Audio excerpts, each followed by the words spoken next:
girl T Speaks here, back with another video. If you're new to my channel, thank you so much for stopping in. Make sure you click that subscribe button and that notification bell so every time I upload a new video, you will be one of the first to know. If you're already subscribed, thank you so much for stopping back in. Now let's get into this tea, honey. Okay, we are talking about our ladies, our aunties at Real Housewives of Atlanta. We are on currently season 13, episode 12, and we are talking. Not all of us are just talking to each other, honey. Now let's get into it. So the episode starts off with Candy and her kids, doing the mom thing, teaching Ace how to do his letters. Super cute. Like, y'all know I like seeing that. I think that just makes the women seem more realistic, and it's just dope. Then you go into the next slide where you see Portia, Lauren, and her mom. They're just talking about girl stuff, chit-chatting, and I really like the way that they all mesh together. I think that's really cool. I think it's very mature of them all just to be able to get along and sit around and to have girl time and chit-chat and, have a little fun. It's easier to be nice and to, hang out with each other. As far as, Lauren being Portia's half-sister, versus, being her sister from her mom, same mom. I think it's cute. I like it. Keep it going. Keep it going. So we go to Cynthia Bailey, Thomas, whatever, Hill. Girl, I like Cynthia. Let me stop. Let me not do her like that. So you go into Cynthia. Cynthia's talking more about her wedding because they're getting closer and closer to their wedding date and just dealing with the precautions with COVID and just having to do everything online. So they find out that Cynthia's mom's dress is late. The dress was supposed to come in on, well, first of all, the dress is coming in on the 16th and the wedding's on the 10th. That's all you need to know. It ain't gonna work. It ain't gonna happen. Y'all know that stuff like that happens, especially with this pandemic. It's just been an ongoing issue. And of course, now things have gotten a little bit better since we're coming up to about a year since everything kind of happened. But right when things happened, everything was behind. So I feel sorry for them because it's just like everything just keeps getting in their way, and it's not really, anything they can do about it. So, it is what it is. Life gives you lemons. You got to make some lemonade, baby. Make sure you put a little sugar in that thing. Stir it on up.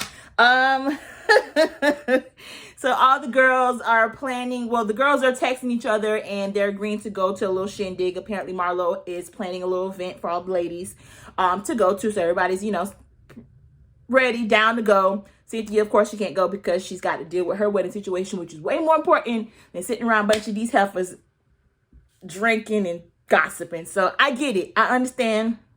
So typically, Cynthia's at every event, so it's not a big deal. She got business to handle. She got stuff to do. She got work to do.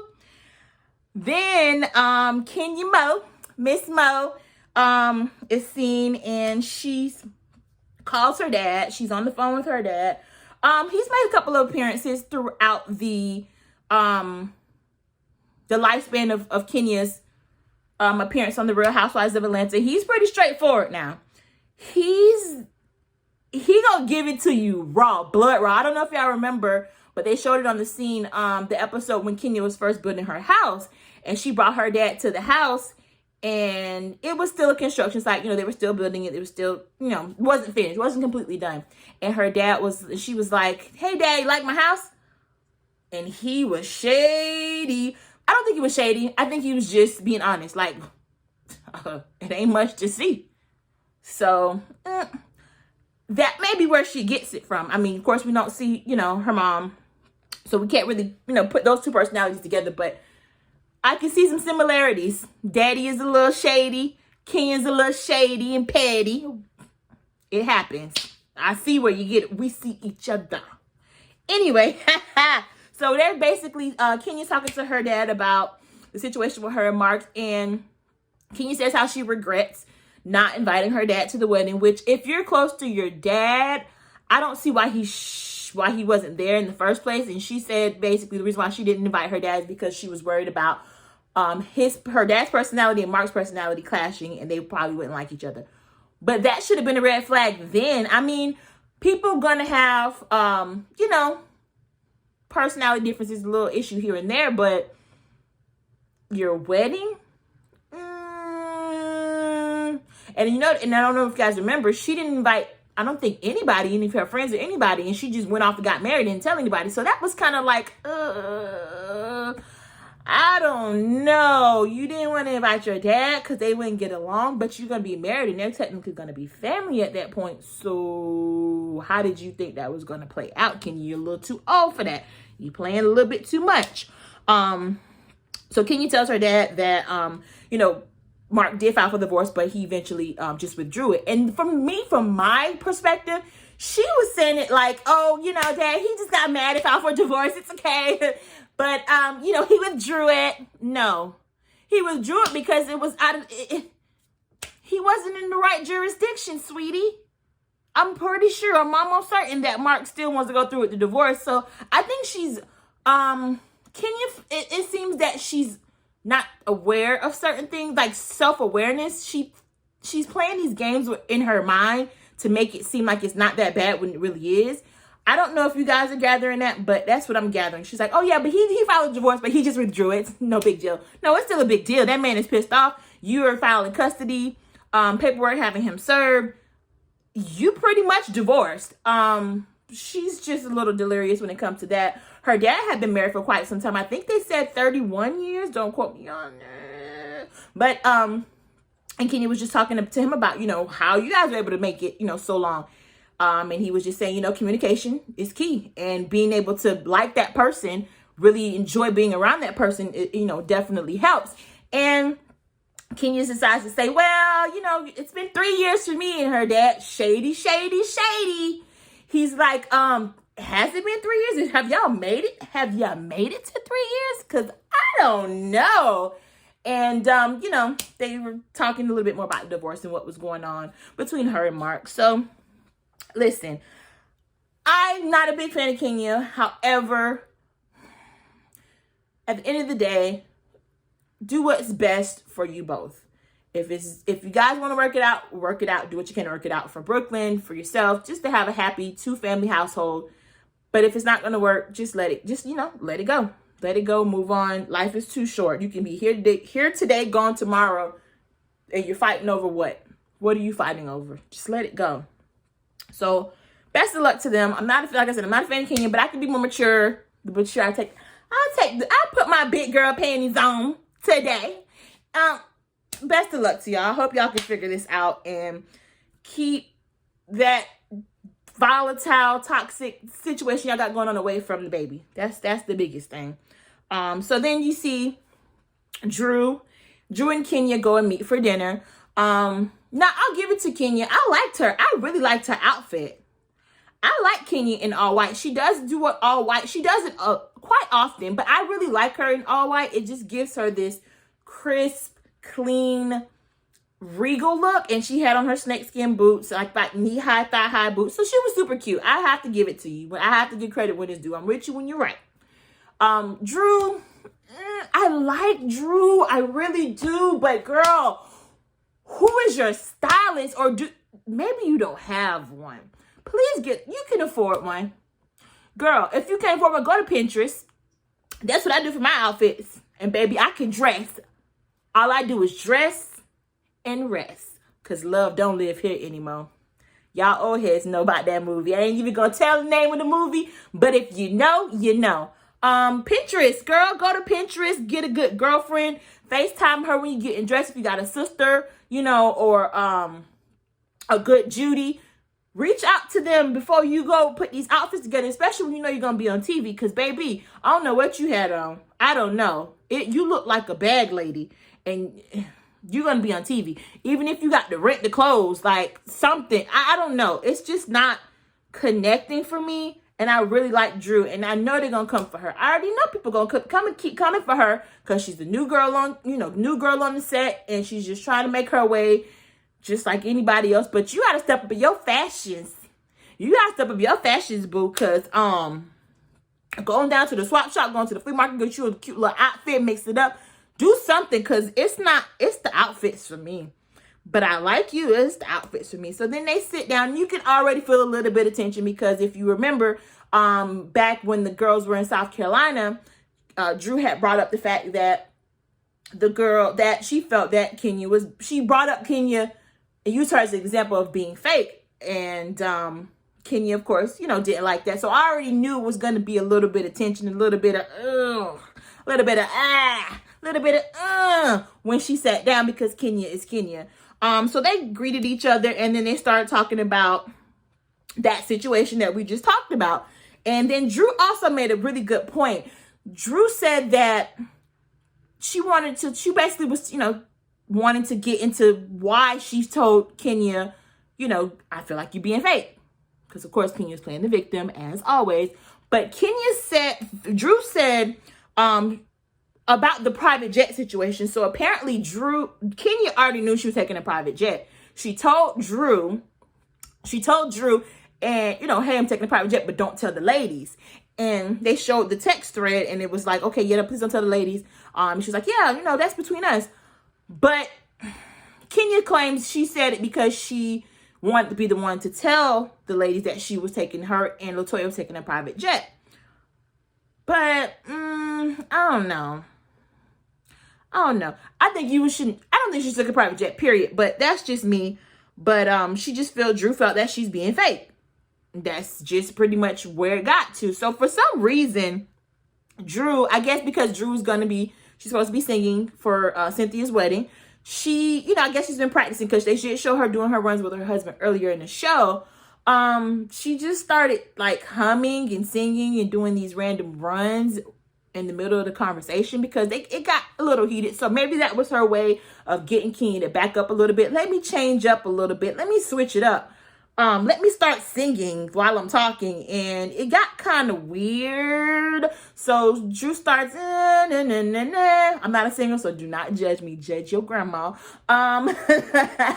So then Kenya's does, Kenya's, I'm going to sing. And they're going to sing back and forth. And it just got really awkward. But they kept going on and on and on about the fact that Drew felt that Kenya was being fake. So Kenya decided to change the subject. Okay, well, how's the house going? How your husband? How your kids? How your grandma, auntie, sister, brother? Let's talk about something else. I'm with Kenya on that one. I'm with her on that because y'all dragging this out and it's just you're beating a dead horse. Poor horse is on the ground, legs up in the air, tongue hanging out to the side. Just let it go. But then Drew responds, everything's good. However, I feel that I should have been able to bring my daughter to the trip just like you brought Brooklyn. Girl, you doing too much. You're doing too much. Let it go. Let it go. It wasn't that serious. Yes, she was slimy for what she did. Kenya was being petty, doing the private jet and bringing her child. But at the end of the day, it wasn't that serious. Let it go. Let it go. Let it go. Oh my God. They went back and forth for a good 10, 15 minutes from the way they showed it on the show. They could have been longer, could have been shorter, but from what I gathered, about 10, 15 minutes on the same issue. Let it go. You got food here. You got, drinks. Just eat your food and shut up. Sit down and shut up, girl. Lord Jesus. And I like Drew. So anyway, at this point, it's already awkward. They're ready. The girl, they've ordered their food. They start eating. They're ready to go. Okay, check, please. Kenya's like, check, please. Can you get the waiter? Let's go. Check, please. And Drew's like, well, we can split the checks. What you will do is split them checks. Kenya's like, well, I don't need to split the check. No, just bring me the one check. Drew's like, no, my friends and I split our checks. We split our checks. And so the lady, the waitress comes out. She brings them 2 checks. Kenya's like, that's broke, bitch. Let me see the exact words she used. Broke bitches split checks. Thought that was a little much. I don't really like that. It's just not. I don't really like that. Don't be checking people's pockets. Don't hit below the belt. And that's something that Kenya does. But when somebody does it back to her, it's a problem. So you're calling her a broke bitch because she wants to split the check. I mean, granted, it was like, what, $50 bill? $50 and some change between the two of them. It wasn't that serious. But I get where Drew was coming from because she's like, you know what? I already know Kenya. I know she's shady. I know she like to run her mouth. She not going to say, well, I had to pay for dinner because Drew ain't have it or Drew ain't want to take her bill. So let me go ahead and pay my little $23.19 so we ain't got to have no problems. So I get it. Whatever. I would have let her pay for it. You gonna pay? You done drug me out here. I had to use my gas money, wear and tear on my vehicle. Okay, pay. Call me whatever you want. Just don't call me broke. Don't call me late for dinner, honey. Okay. Anywho, that whole situation was just like, exhausting. It was very, very, very exhausting. Then Kenya, of course, they pay, and Kenya just gets up and walks away. She doesn't say bye. She doesn't say nothing. Her normal Kenya fashion. Drew's like, well, okay, well, enjoy your food then. Well, girl, okay, well, bye then. Shoot. I'm finna go home and finish up this salmon that I ordered, sis. So then from there, we see Cynthia and Mallory. They're in the car. They're talking, of course, about the wedding. And they have a whole list of just issues going on with the wedding. Apparently, Mike's ring came in and his ring doesn't fit. And Noel's dress doesn't fit. And, of course, the mom, Cynthia's mom's dress never showed, well, it's going to be late. And it's just, and there's a hurricane coming. I mean, it's just a list of shit that they are all having. Like, it's just falling apart at the seams. And quite frankly, at that point, me personally, I would have like, you know what? Screw it. I'm saving this money. I could take some this money and go pay some bills. We can go somewhere and do something. Later on, I'm going to the courthouse. F it. I'm done.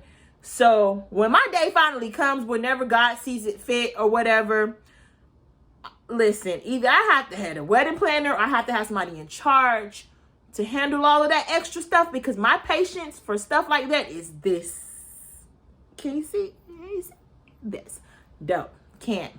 Nope. Not today. Not on my watch. I am not. Once the first time something goes wrong, I am done.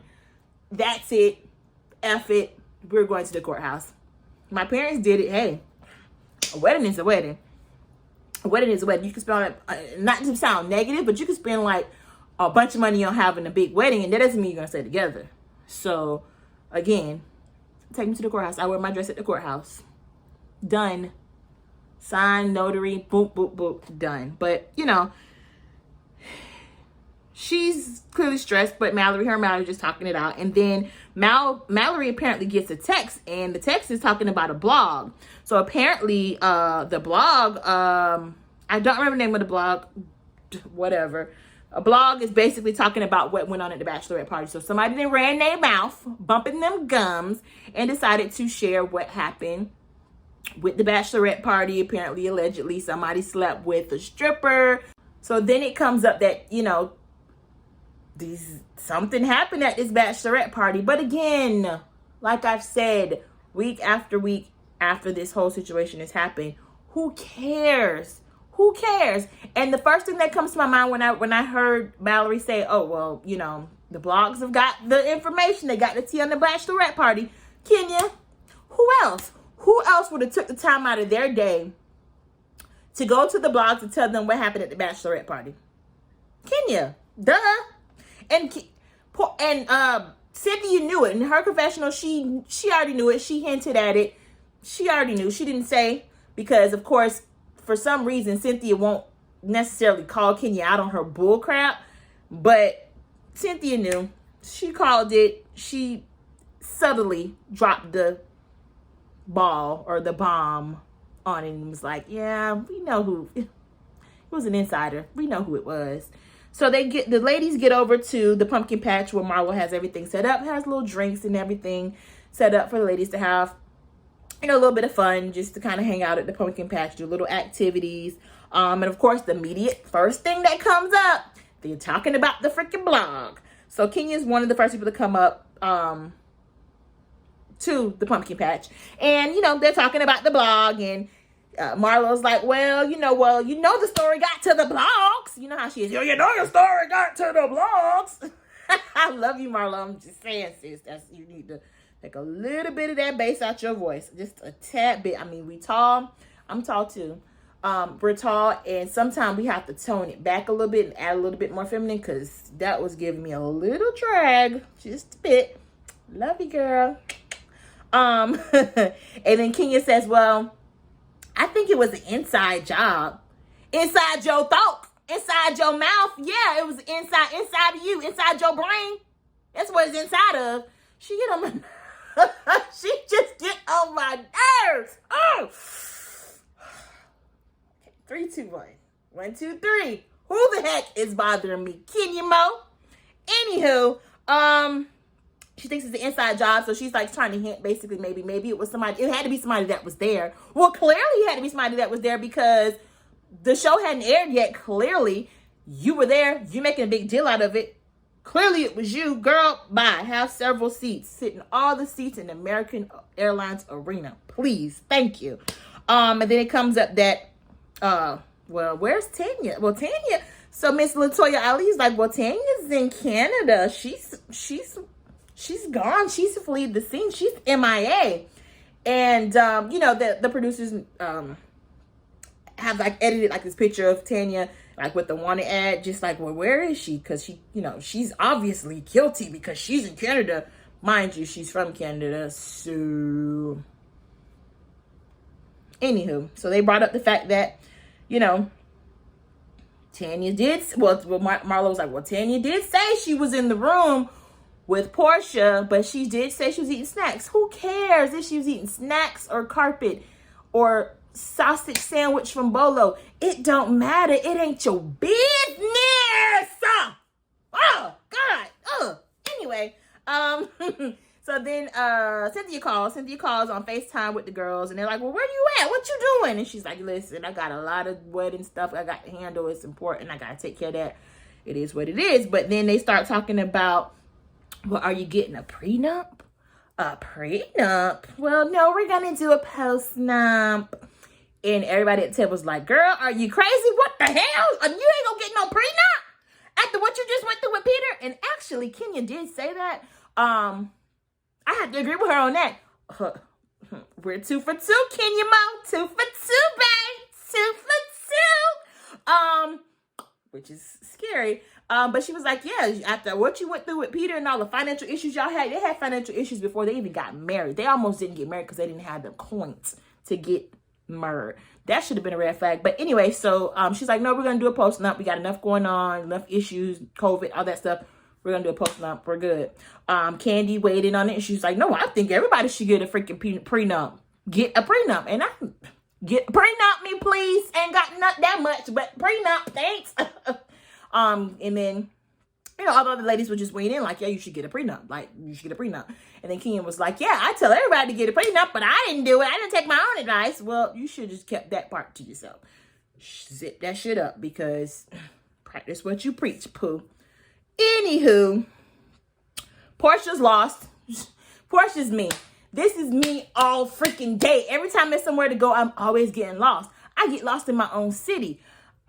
So she's got lost. They call her. They're like, where are you? Are you here yet? What's going on? And she's like, girl, I'm lost. I'm an hour out. She done drove past the ranch or the grounds where they have the pumpkin patches. She's way out in Timbuktu to buttfuck Egypt, whatever. That's me all day. Well, the GPS took me out. The GPS be lying. Siri be on that buffale. I don't know about you, but she be on that buffale.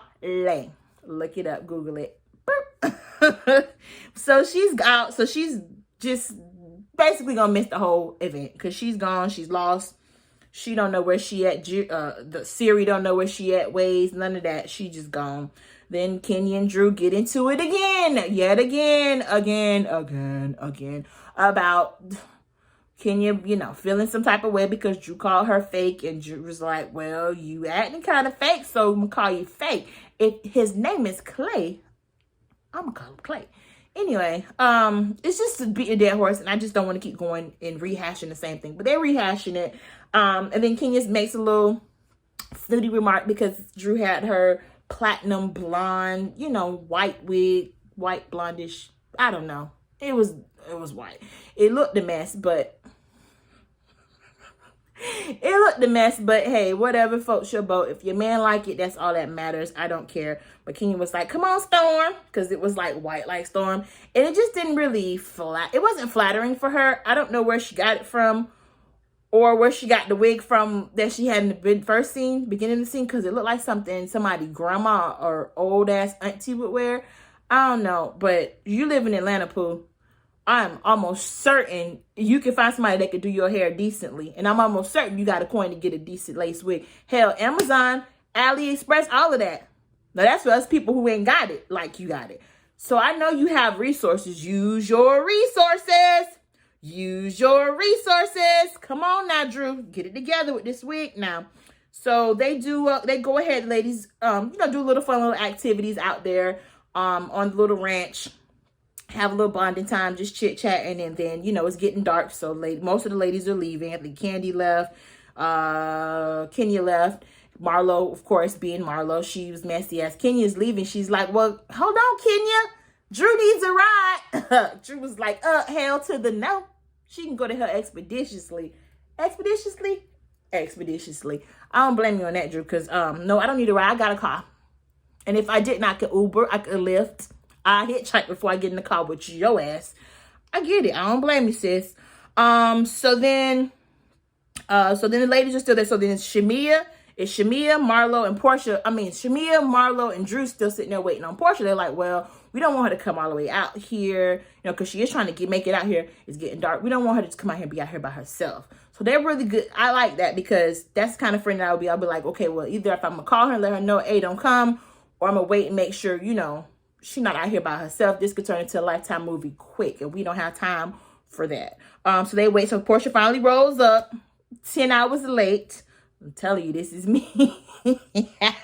She rolls up, and they're just talking, and they're like, well, talking about this stupid doggone stripper gate again, and, how can you just keep bringing it up, and how now it's in the blogs, and they're like, Portia's, anybody with a brain would say, Kenya the one who told the blogs, why is this a question? Why are we even questioning this? Let's get to something important. So they're just talking about, that. And then Marlo, of course, brings up to Portia. She's like, she addresses it. If you got a problem, I'll address it. So Marlo addressed it. She was like, well, I don't appreciate, let me get in my Marlo voice. Well, I don't appreciate the way y'all treating me now. Because, her and Kenya, made up allegedly. Something that I don't trust it. Her and Kenya made up, and, Portia and Kenya are arch nemesis. So she was just telling Portia and the rest of the girls, like, girl, I don't really like the way y'all treat me because I'm friends with Kenya now. Like, y'all can't talk to me. Y'all can't, Portia was like, girl, I ain't even talked to my best friend since we got back from the trip. What is you talking about, girl? Girl, bye. Go now. Go, Marlo. Don't you got some? Oh man, it's late wet. Go on, Marlo. Go on. So they just really talked about that, and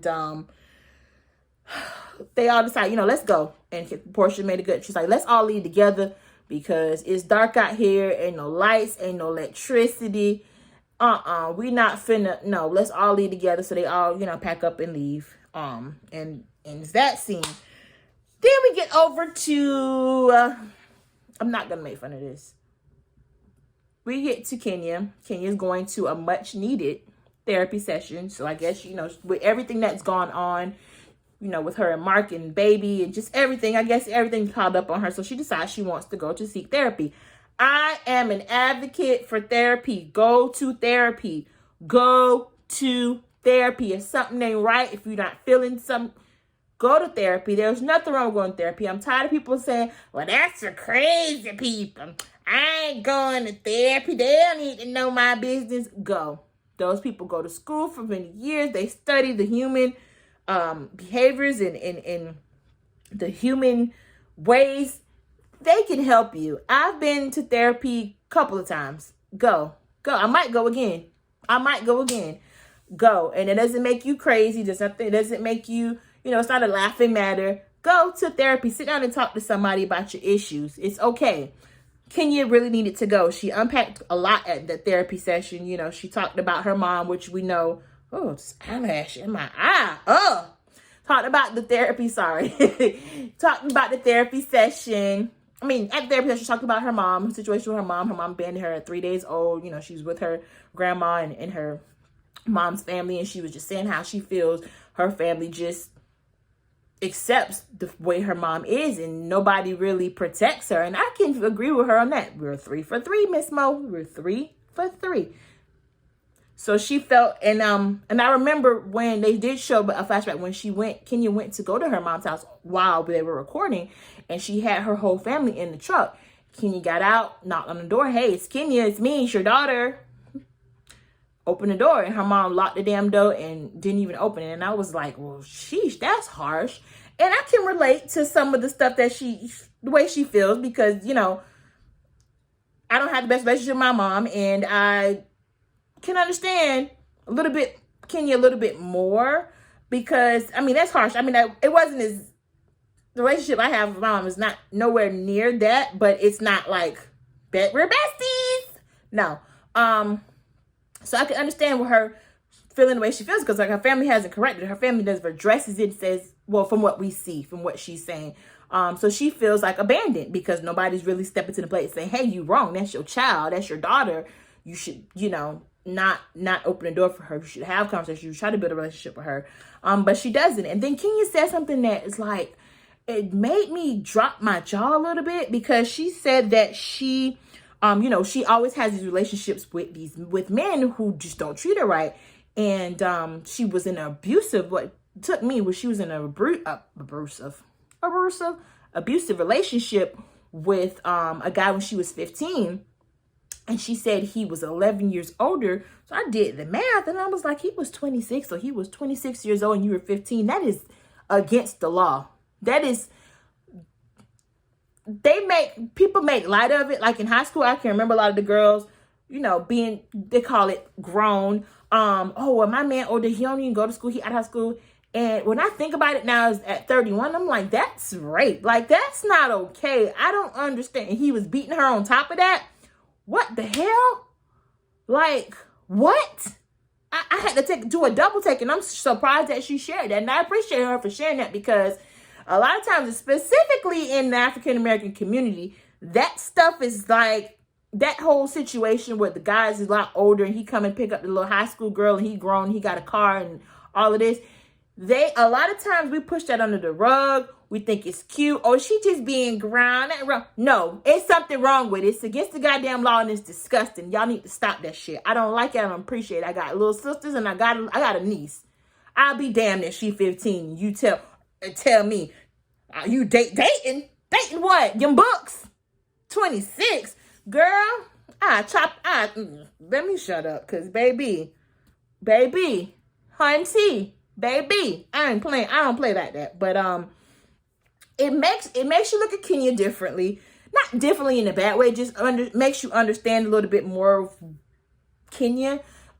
Where a lot of her, because she said she used to fight a lot, she used to act out a lot because of this situation, you know, with dealing with the boyfriend and, you know, feeling abandoned. So I understand her a little bit more as to why she do some of the things she does. I'm not giving her a pass or an excuse, because I don't give passes and excuses just all willy-nilly. But I understand her a little bit more, and I hope that she goes to more of her therapy sessions, and I hope she continues to unpack, because like I said, she's almost 50.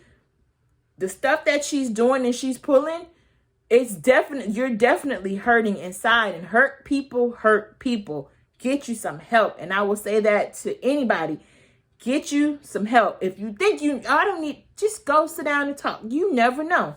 You may never realize why you do certain things that you do. And sometimes I do it a lot. I sit down and I'm like, well, why is it that I do this? Like, I remember when I first moved out on my own and I went grocery shopping for myself, I had to like figure out how to, get my own little things and everything. Because I grocery shop when I was younger, but when I got my own place, it was a little different. And I was like, why am I buying only the brands that I'm used to? I'm buying only the brands that my parents or my mom would buy.